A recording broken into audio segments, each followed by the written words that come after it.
আজ সীমাকে পাত্রপক্ষ দেখতে এসেছে। সীমা কলেজ পাশ করেছে। পাত্রপক্ষ থেকে মোট ১৩ জন এসেছে সীমাকে দেখতে। ছেলে ভালো কোম্পানির কাজ করে, ম্যানেজার পোস্টে আছে। প্রথমে ছেলের মেসো সীমাকে প্রশ্ন করলেন, বলছি মা, তুমি ঘরে টুকটাক কাজ পারো তো? না মানে তোমার একার সংসার হবে তো, তাই তোমাকে সব কিছুই করতে হবে। বিকাশ আমাদের একমাত্র ছেলে, ওর আর কোনো ভাই বোন নেই। তখন সীমার বাবা বলল, হ্যাঁ, সীমা টুকটাক ঘরের কাজ পারে। ও, তা বেশ ভালো। বলছি, তোমার আর পড়ার ইচ্ছা আছে নাকি?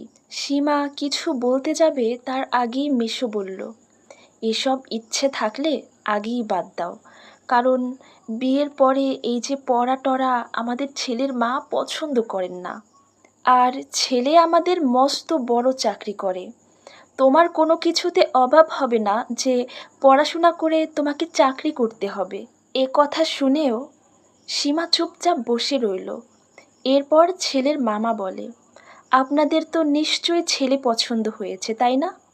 হীরের টুকরো ছেলে আমাদের। তখন সীমার বাবা বলেন, হ্যাঁ হ্যাঁ, ছেলে আমাদের খুব পছন্দ। ও, তা বেশ ভালো।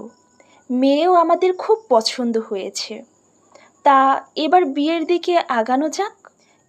মানে আমাদের একটা কথা ছিল, একটা আবদার ছিল আর কি। সীমার বাবা বলল, হ্যাঁ বলেন, কি আবদার? ওই নগদ ২ লাখ টাকা আর ছেলেকে একটা বাইক দিতে হবে। এটা দেনা পাওনা ভাববেন না, ওই আবদার আর কি।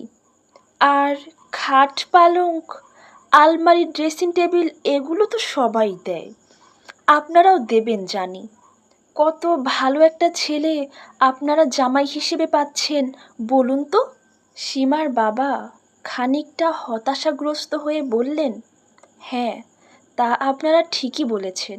তখন বিকাশের মামা বললেন, আপনার বাড়ির মেয়ে ও বাড়ির বউ হয়ে থাকবে না, থাকবে ও বাড়ির মেয়ে হয়ে। ঠিক আছে তাহলে, সামনের অগ্রহায়ণে ৪ হাত এক করে দেয়া হবে। সীমা তখন বলে উঠল, আমি এ বিয়েতে রাজি নই। সবাই তখন অবাক হয়ে সীমার দিকে তাকিয়ে রইল। ঠিক সেই সময় সীমার মা এসে বললেন, এসব কি কথা বলছিস তুই? হ্যাঁ মা, আমি ঠিকই বলেছি, আমি এই বিয়েতে রাজি নই।